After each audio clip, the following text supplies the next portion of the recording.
आज बात दिल्ली में जबरदस्त गर्मी के सामना की, लेकिन गुड न्यूज ये है कि दिल्ली और आसपास के इलाकों में जल्दी ही गर्मी से राहत मिलने वाली है। मौसम विभाग के अनुसार एक वेस्टर्न डिस्टर्बेंस एक्टिव होने की वजह से नमी बढ़ रही है, जिससे दिल्ली बारिश में एनसीआर में बारिश होने की संभावना बन रही है। उम्मीद से ज्यादा बारिश हो सकती है। वीकेंड तक ये जारी रहेगी। हालांकि मौसम में बदलाव की शुरुआत आज शाम से ही हो जाएगी। एमडीएम के मुताबिक शाम को धूल भरी आंधी के साथ हल्की फुहार भी दिल्ली को गर्मी से राहत पहुंचा सकती है। हालांकि इसके बावजूद गर्मी के तेवर बरकरार रहेंगे, लेकिन इस बारिश की वजह से तापमान में कमी आना तय है।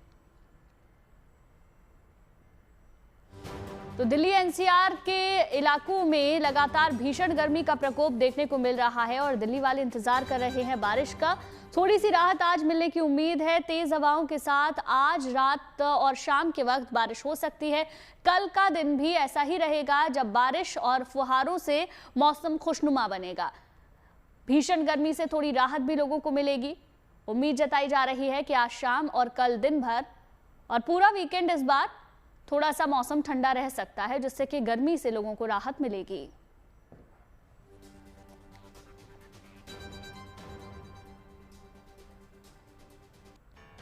दिल्ली एनसीआर में अब गर्मी से काफी हद तक निजात मिल सकती है, क्योंकि अब मौसम बदलने वाला है। मौसम विभाग ने आज शाम दिल्ली एनसीआर में तेज आंधी का अलर्ट जारी किया है।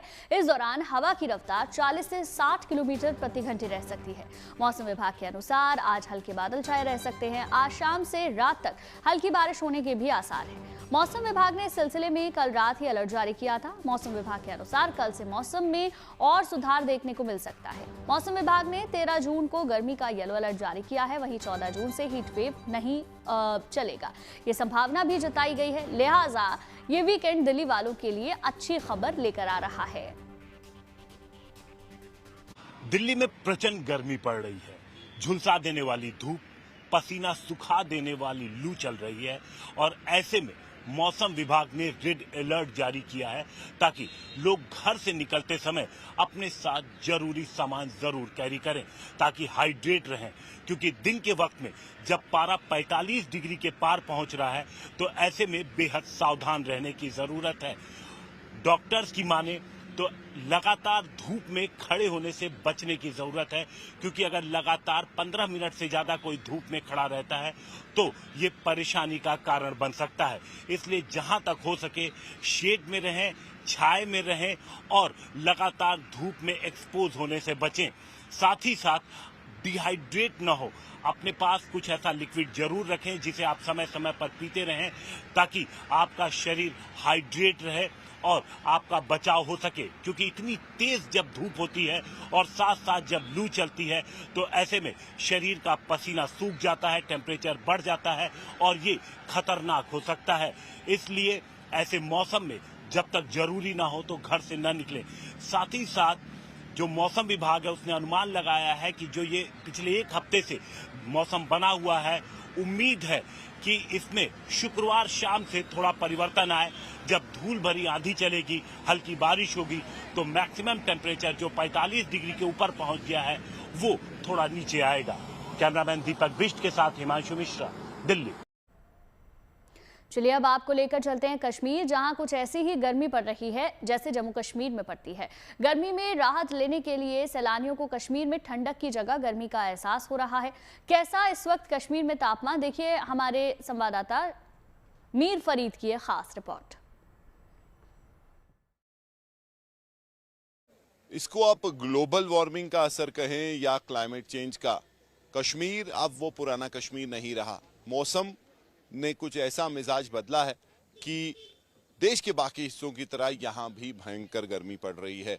अभी जो नॉर्मल टेम्परेचर, एवरेज टेम्परेचर की बात करें तो 26 से 27 डिग्री तक होना चाहिए था, लेकिन पिछले 2-3 दिन से लगातार पारा 34 और 35 डिग्री तक टच कर रहा है। कश्मीर में ऐसी गर्मी पहले नहीं देखी गई है और विशेषज्ञों को माने तो जो क्लाइमेट चेंज की हम बार बार बात कर रहे हैं, जो ग्लोबल वार्मिंग हुई है, उसका भी सीधा सीधा असर कश्मीर में देखने को मिल रहा है। इस वक्त हम डल लेक के किनारे हैं, तो लोग जो हैं यहाँ के आदत नहीं है इतनी ज़बरदस्त गर्मी की, और इससे पहले जब ऐसी गर्मी पड़ती भी थी जुलाई अगस्त में, तो शाम के मौके पे बारिश होती थी, मूसलाधार बारिश होती थी और एक रूटीन था यहाँ के वेदर का और उससे मौसम काफ़ी सुहाना हो जाता था। लेकिन आज वैसा नहीं है।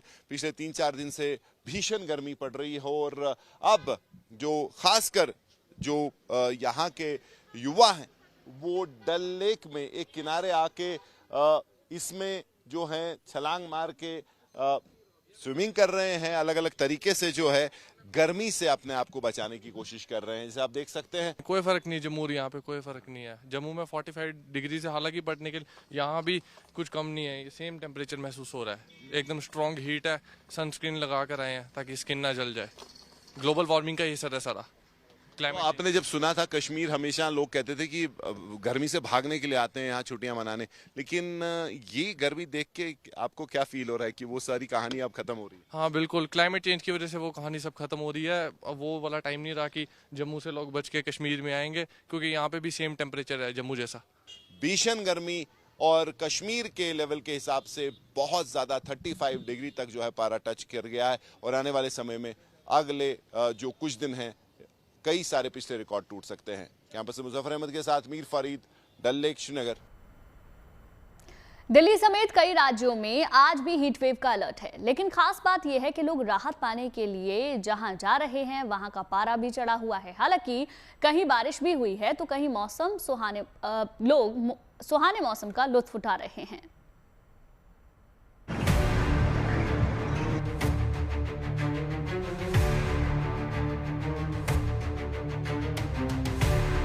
दिल्ली एनसीआर समेत देश के कई हिस्सों में गर्मी कहर बरपा रही है। हीट वेव की स्थिति को लेकर मौसम विभाग ने इसको लेकर अलर्ट जारी करते हुए लोगों से सावधानी बरतते हुए खुद को सुरक्षित रखने की अपील की है। दिल्ली में हीट वेव को लेकर जारी ऑरेंज अलर्ट को मौसम विभाग ने आज के लिए रेड अलर्ट में बदल दिया है। दिल्ली एनसीआर का तापमान 44 डिग्री से 46 डिग्री के बीच रह सकता है। कई जगहों पर लू चलने की संभावना है और इसी को देखते हुए अलर्ट में ये बदलाव किया गया है। हालांकि कल यानी 13 जून के लिए ऑरेंज अलर्ट जारी किया गया है और अच्छी बात यह है कि 13 जून की रात को पश्चिमी विक्षोभ की वजह से हल्की बारिश होने का अनुमान है, जिससे कुछ राहत मिल सकती है। दिल्ली एनसीआर समेत उत्तर पश्चिम भारत के कई हिस्सों में आज हीट वेव की स्थिति बने रहने का अनुमान जताया गया है। लिहाजा राजस्थान, हरियाणा, पंजाब जैसे राज्यों के लिए भी रेड अलर्ट जारी किया गया है। भीषण गर्मी से राहत पाने के लिए मैदानी इलाके के लोग पहाड़ों का रुख कर रहे हैं, लेकिन गर्मी वहां भी उनका पीछा नहीं छोड़ रही। हिमाचल प्रदेश की राजधानी शिमला में भी तापमान में लगातार बढ़ोतरी दर्ज की जा रही है। यहाँ पारा 30 डिग्री तक पहुँच गया है। इसके अलावा हिमाचल प्रदेश के कई दूसरे इलाके भीषण रूप से तप रहे हैं। ऊना में तो 44.2 डिग्री सेल्सियस तापमान दर्ज किया गया। वहीं कुल्लू में तापमान 38 डिग्री सेल्सियस तक जा पहुंचा, जिससे लोग बहुत ज्यादा परेशानी महसूस कर रहे हैं। हीट वेव को देखते हुए मौसम विभाग ने प्रदेश में अलग अलग जगहों के लिए ऑरेंज और येलो अलर्ट जारी किया है। 13 जून तक पूरे प्रदेश में मौसम साफ ही रहेगा। इसी दौरान जो हमारे क्षेत्र हैं, ऊना, बिलासपुर, हमीरपुर, कांगड़ा है, शिमला है, सोलन है, तो यहाँ पे इसी दौरान हीट वेव कंडीशन दर्ज होने की संभावना है। 13 तारीख को जो हमारे मध्य वाली डिस्ट्रिक्ट है, जो मैदानी क्षेत्र है, यहाँ पे भी हीट वेव कंडीशन दर्ज होने की संभावना है। फिर 14 तारीख से जैसे ही एक्टिविटी शुरू होगी, क्योंकि 14 तारीख से जो लोअर लेवल है उसमें थोड़ा ईस्टर्ली फ्लो आ रहा है और संभावना ये है कि 14 तारीख को तो 1-2 स्थानों में हल्की बारिश हो सकती है, जिसमें हमारे डिस्ट्रिक्ट सोलन, शिमला, सिरमौर है। हिमाचल प्रदेश में 13 जून से तापमान में हल्की गिरावट दर्ज की जा सकती है और 14 से 17 जून के बीच कहीं कहीं हल्की बारिश की संभावना भी जताई गई है, जिससे कुछ राहत मिलने के आसार हैं। उधर उत्तराखंड के उत्तरकाशी में भी उमस ने लोगों को परेशान कर रखा है। ठंडे और साफ सुथरे मौसम के लिए जाने जाने वाला ये क्षेत्र घनी धुंध और भारी उमस की चपेट में है। तेज धूप नहीं होने के बावजूद यहाँ तापमान में बढ़ोतरी हो रही है। यहाँ तापमान 29 डिग्री से ऊपर तक जा पहुँचा है, जो कि इस ठंडे क्षेत्र के लिए असामान्य माना जा रहा है। हालांकि उत्तराखंड में ही देहरादून समेत प्रदेश के कई दूसरे इलाकों में गुरुवार को बारिश भी हुई, जिससे तापमान में गिरावट दर्ज की गई। उत्तराखंड में 17 जून तक हल्की बारिश होने का अनुमान है। मौसम विभाग ने इसे प्रदेश में मानसून के धीरे धीरे दस्तक देने का संकेत माना है। कहीं कहीं हल्की से मध्यम वर्षा देखने को मिली है। इसमें विशेषकर पिथौरागढ़, बागेश्वर, रुद्रप्रयाग, चमोली, चंपावत जनपदों में वर्षा रही है। 12 तारीख को भी उत्तराखंड के कुमाऊं क्षेत्रों में अनेक स्थानों पे और गढ़वाल क्षेत्र में कुछ स्थानों पे हल्की से मध्यम वर्षा मिल सकती है। और 13 से आगे जो है 16-17 तारीख तक उत्तराखंड में कुमाऊं और गढ़वाल जनपदों में अनेक स्थानों पे हल्की से मध्यम वर्षा मिलने की संभावना है। अगर आप राहत पाने के लिए कहीं जाना चाहते हैं तो पश्चिम बंगाल के दार्जिलिंग जा सकते हैं, क्योंकि यहाँ तापमान 18 डिग्री सेल्सियस के आसपास बना हुआ है। यही वजह है कि बिहार, झारखंड और यूपी जैसे राज्यों से यहाँ बड़ी संख्या में लोग अपने परिवार के साथ मौसम का लुत्फ उठाने के लिए पहुँच रहे हैं। शिमला से विकास शर्मा, कुल्लू से मनविंदर अरोड़ा, उत्तरकाशी से ओंकार बहुगुणा, देहरादून से अंकित शर्मा के साथ bureau report, good news today.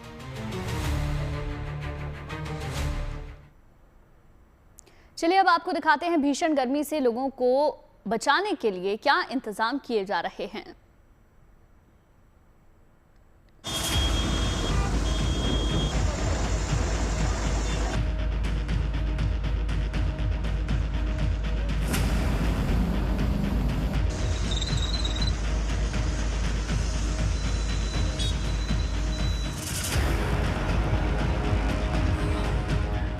गर्मी के आगे ना तो कश्मीर के इन पहाड़ों की चल रही है, ना ही इस झील से किसी का कुछ भला हो पा रहा है। राहत इतनी भर है कि जहां मैदानों में पारा 45 डिग्री के पार जा पहुंचा है, कश्मीर की वादियों में 35 से 36 डिग्री पारा बना हुआ है।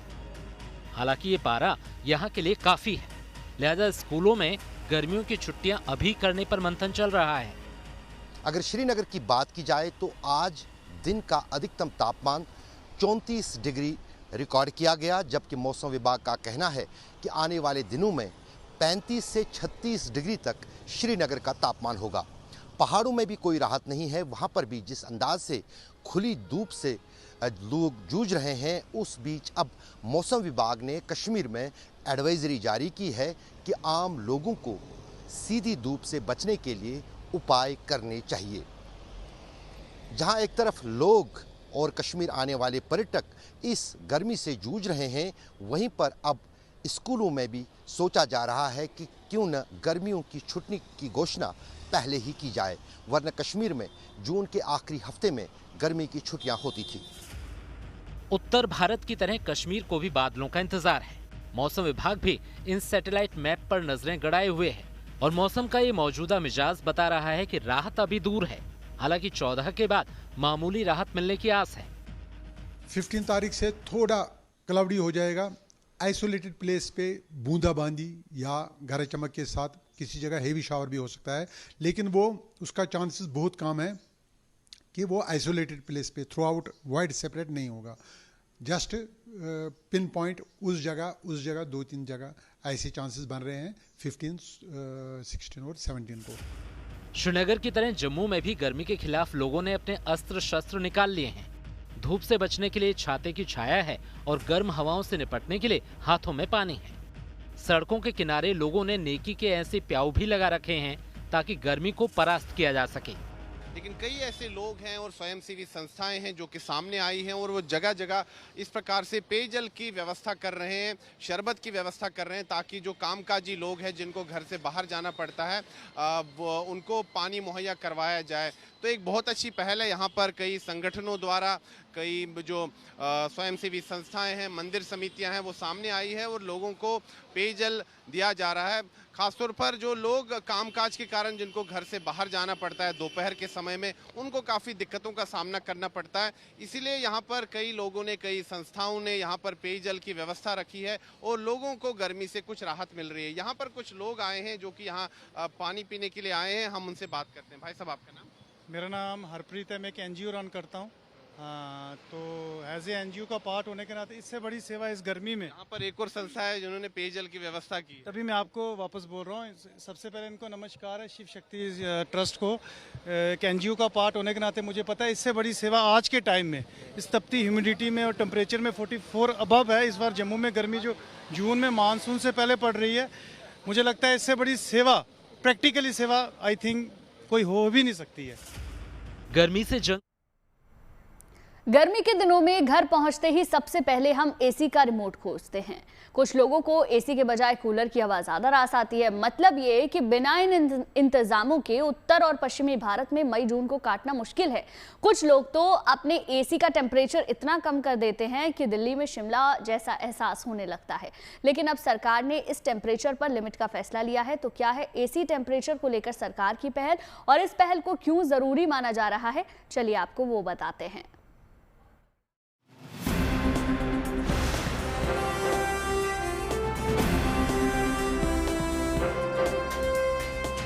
इन दिनों घरों से बाहर कदम निकालते ही ऐसा लगता है जैसे सूरज अग्नि परीक्षा ले रहा हो। सभी की कोशिश रहती है कि दोपहर के वक्त घरों से बाहर ना निकलना पड़े। अगर निकलना पड़े भी तो कोशिश यही कि जल्द से जल्द एसी या कूलर की हवा में लौट जाएं। जैसे जैसे गर्मी का सितम बढ़ रहा है वैसे वैसे बड़े शहरों से लेकर छोटे कस्बों तक एसी का इस्तेमाल भी बढ़ा है। लेकिन एसी का बढ़ता इस्तेमाल हमारे पर्यावरण के लिए हानिकारक है, क्योंकि ये हीट पैदा कर ओजोन परत को नुकसान पहुँचाता है। इसी वजह से सरकार ने एसी यानी एयर कंडीशन के टेम्परेचर को मेंटेन करने को लेकर अहम फैसला लिया है, जिसके तहत एसी का तापमान 20 डिग्री से 28 डिग्री तक रहेगा। यानी ठंडक के लिए तापमान 20 डिग्री से कम और गर्मी के लिए 28 डिग्री से ज्यादा नहीं कर सकेंगे। बहुत से देशों में पहले से ही ऐसे स्टैंडर्ड मेंटेन है। जैसे जापान में एसी का तापमान 26 डिग्री स्टैंडर्डाइजेशन किया हुआ है। वहीं इटली में ये 23 डिग्री है। जहाँ तक एयर कंडीशंस की स्टैंडर्डाइजेशन, टेम्परेचर स्टैंडर्डाइजेशन, ये भी एक नया प्रयोग, नया एक प्रावधान ये किया जा रहा है। इसको बहुत जल्दी लागू करने जा रहे हैं। अब एसी का जो टेम्परेचर स्टैंडर्डाइजेशन है 20 डिग्री से 28 डिग्री रहेगा। यानी 20 डिग्री से नीचे हम उसकी कूलिंग नहीं कर सकेंगे और 28 डिग्री से ऊपर वार्मिंग नहीं कर सकेंगे। इस प्रकार का एक पहली बार इस प्रयोग को किया जा रहा है। सरकार का ये कदम ऊर्जा संरक्षण, बिजली खपत में कमी और पर्यावरण संतुलन के लिए काफी अहम साबित हो सकता है, क्योंकि किसी भी देश की आर्थिक तरक्की में ऊर्जा का सबसे अहम रोल होता है। 2 महीने के आंकड़े बताते हैं, अप्रैल और मई, ये हमारी डिमांड और जो सप्लाई है उसका गैप 0 हो गया है। अर्थात अब हम सफिशिएंसी की ओर बढ़ गए हैं कि आज जितनी डिमांड आती है उतनी हम पावर सप्लाई कर पाते हैं। There is no shortage onwards as AC. और हो सकता कुछ समय के बाद हम पावर सरप्लस ये भी बनेंगे। तो पावर सरप्लस के नाते हमारे पास जो बिजली बचेगी उसका उपयोग क्या करेंगे, कैसे होगा, इसका विचार हम करेंगे। सरकारी आंकड़े बताते हैं कि आज देश के ग्रामीण इलाकों को 22 घंटे से ज्यादा बिजली मिल रही है, जबकि शहरों तक 23 घंटे से ज्यादा बिजली हासिल हो रही है। ऐसे में अब सरकार ने एयर कंडीशन के टेम्परेचर को संतुलित कर पावर मैनेजमेंट के साथ पर्यावरण रक्षा का प्लान बनाया है, जिसका सकारात्मक असर आने वाले सालों में दिखाई देगा। Bureau report, good news today.